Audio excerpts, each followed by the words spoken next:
Bismillahirrahmanirrahim. Assalamualaikum warahmatullahi wabarakatuh. Kali ini kita kedatangan motor Honda PCX 160 yang dimana ownernya jauh-jauh dari Jakarta Utara. Ingin melakukan kirian porting noken serta remap dyno nih guys. Mantap.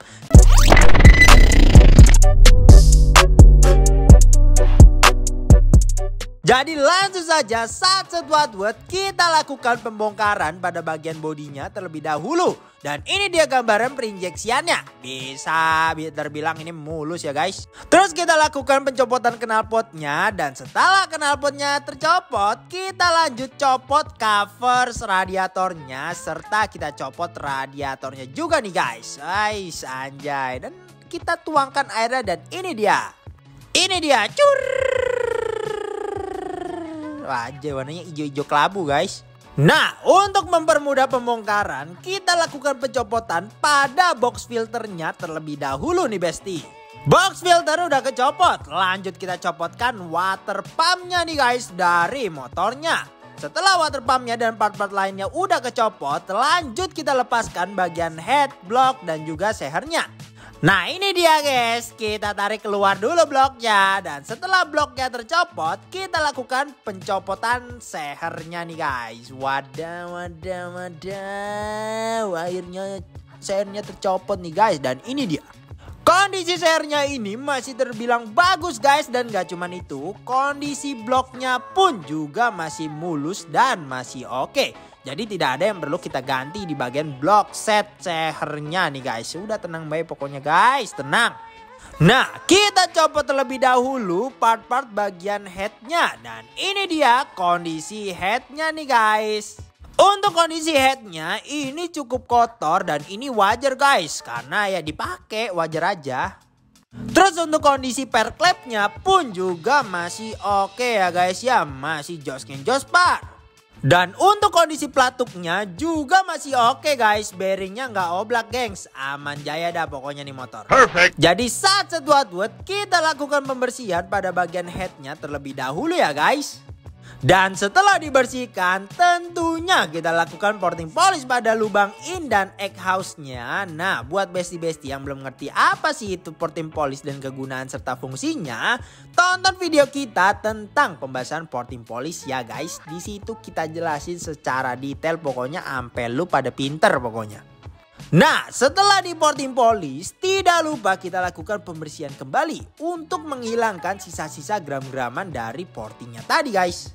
Nah untuk bagian klepnya kita lakukan pembersihan dengan menggunakan cutter serta amplas untuk menghilangkan kerak-keraknya nih guys. Setelah kita bersihkan lanjut kita lakukan skir klep yang dimana bertujuan untuk merapatkan kembali celah antara klep dan seatingnya guys. Supaya mencegah terjadinya kebocoran kompresi ya guys ya, itu salah satunya. Dan ini dia hasil dari porting polish dan juga skir klepannya guys. Kinclong banget gak sih ini guys, modiar gak lu? Lu bayangin dah tuh nyekir sama porting 4 biji guys, buset dah 6 dah sama bolongan-bolongan bawahnya tuh guys, modar gak lu? Udah pokoknya. Nah untuk bagian sehernya kita bersihkan dengan menggunakan bor kawat untuk menghilangkan kerak-keraknya nih guys. Dan ini dia hasilnya, buset kayak seher baru guys, kinclong parah. Udah pokoknya nggak ada obeng pokoknya guys. Intinya pokoknya jos geng jos par, pokoknya pembersihan di sini guys ora sepele. Oke kita lanjut. Kita pasangkan kembali sehernya ya guys. Ini lagi kita pasangin kelipan sehernya nih guys. Nah untuk noken asnya kita ganti pakai produk dari BRT tipe T2 ya guys. Langsung aja kita pasangkan blok dan juga headnya ke motornya nih guys. Oke. Dan setelah semuanya terpasang tidak lupa kita kencangkan dengan menggunakan kunci torsi biar presisi untuk pemasangan headnya ya guys. Dan masalah permesinan selesai. Kita lanjut lakukan pembersihan bagian throttle bodinya nih guys. Nah untuk kondisi throttle bodinya terbilang sedikit kotor dan hanya perlu dibersihkan sedikit aja gengs. Jadi buat aja ya gengs ya. Langsung kita lakukan pembersihan dengan menggunakan bensin dan juga carbo cleaner nih guys. Dan ini dia hasilnya, intake dan throttle bodinya udah kembali kinclong dan mulus kayak pantat bayi guys. Anjay, lu lihat sendiri dah tuh ya, orang sepele. Nah setelah semuanya bersih, lanjut kita rakit dan kita pasangkan kembali ke motornya nih guys. Oke, setelah permasalahan perinjeksiannya selesai, kita lanjut lakukan pembongkaran serta pengecekan pada part-part CVT-nya terlebih dahulu nih besties. Masalah pertama yang kita temukan adalah fan beltnya ini nggak ori. Nah, syarat upgrade CVT di kita, fan beltnya harus dan wajib original ya guys ya. No WKWK pokoknya guys. Nah, masalah selanjutnya yang kita temukan adalah rumah roller serta kipas pulingnya ini udah kemakan. Takutnya kalau kita paksa bubut nanti malah ketipisan. Nah, untuk mangkoknya ownernya udah pakai yang dibolong-bolongin serta udah kartelan seperti yang biasa kita pakai. Dan untuk kampas gandanya ya guys ya, juga udah pakai yang karbon tapi udah tipis nih guys. Mau nggak mau kita harus melakukan penggantian ya guys ya. Oke lanjut. Nah untuk rollernya, ownernya juga udah pakai produk dari BRT nih guys. Oke, dan untuk kondisi slidernya ini udah aus guys. Ini bisa bikin berisik mbak-mbak Jepang ya guys ya. Nah saat setuat-tuat kita lakukan penggantian part-part pada bagian CVT-nya nih guys. Fan belt kita ganti baru original Honda no WKWK seperti biasa guys. Slider juga kita ganti baru ya guys ya. Dan jos geng jospar pokoknya udah hilang dah suara berisik-berisik klubnya guys. Terus untuk roller kita pakaiin 11 gram dari RX7 ya guys ya. Dan untuk pergandanya kita pakaiin 1500 RPM dari RX7 guys. Begitupun juga per CVT-nya guys. Kita pakaiin 1500 RPM dari RX7 guys tentunya seperti biasa ya guys ya. Nah, kampas ganda yang udah tipis tadi kita ganti baru pakai Daytonic Carbon guys. Nih lo lihat ya pada tebelnya nih. Kita bandingkan dengan yang sebelumnya guys. Tuh ya udah beda banget, jauh dah pokoknya ketebalannya guys. Jadi harus kita ganti baru mau nggak mau guys supaya awet ke depannya guys. Nah untuk rumah rollernya kita ganti baru original guys. Begitupun juga dengan kipas pulihnya kita ganti baru dengan yang original ya guys ya. Oke, pertama-tama kita lakukan kerok jalur terlebih dahulu dengan alat khusus kita guys. Oke, dan setelah dikerok kita lakukan pengamplasan pada jalur rumah rollernya sampai halus supaya roller nggak cepet rusak ya guys ya. Setelah itu kita lakukan pembubutan atau pengubahan pada derajat pulihnya nih guys. Dan ini dia hasilnya guys. Kinclong banget dah. Pokoknya auto jengat guys. Setelah semuanya selesai kita rakit kembali. Dan setelah itu kita lakukan scanning ECU untuk mengecek apakah ada kerusakan sensor atau enggak ya guys ya. Dan setelah semua kita lakukan scanning guys, sensor-sensor aman semua guys. Alhamdulillah. Jadi bisa kita langsung masukkan ke ruang operasi kita alias ruang dyno.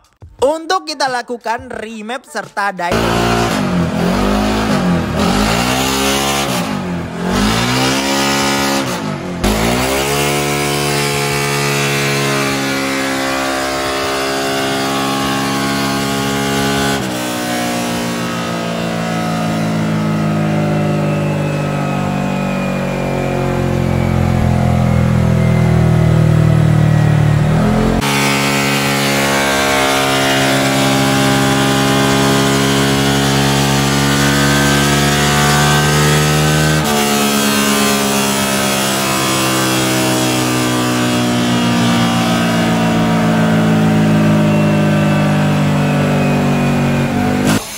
Oke bang, gue mau nanya, nama lu siapa? Dari mana bang? Ya gue asal gue dari Jakut sih.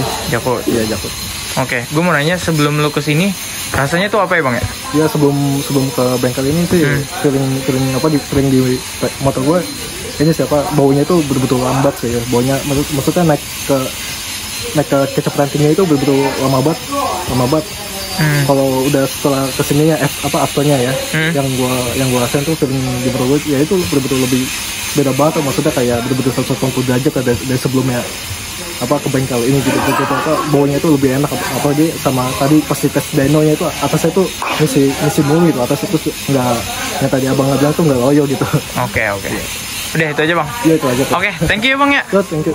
Nah, gua kasih sedikit gambaran ya guys ya. Pada run pertamanya didapatkan 12,5 horsepower. Terus kita lakukan remap pada ECU-nya sedikit dan kita lakukan run lagi nih guys. Dan horsepower terakhirnya yang kita dapatkan adalah 13,3 horsepower dengan AFR 13,46an. Itu padahal udah porting noken guys, tapi iritnya bisa kayak motor standar guys. Modern gak lo? Jadi nggak selamanya motor bore up porting noken itu akan boros, nggak gitu konsepnya guys. Tetap harus ada melakukan remap dyno ya guys ya, untuk penyesuaian guys. Nah pokoknya motor standar itu biasanya ya AFR itu di angka 13,4 sampai 14. Tapi kalau motor PCX itu 13,4 sampai 13,7 biasanya guys, PCX 160. Jadi ini settingannya kita buat yang untuk harian enak ya kan. Bensin irit iya ya kan. Jadi semua-muanya guys bisa kita sesuaikan racikannya sesuai kemauan lu.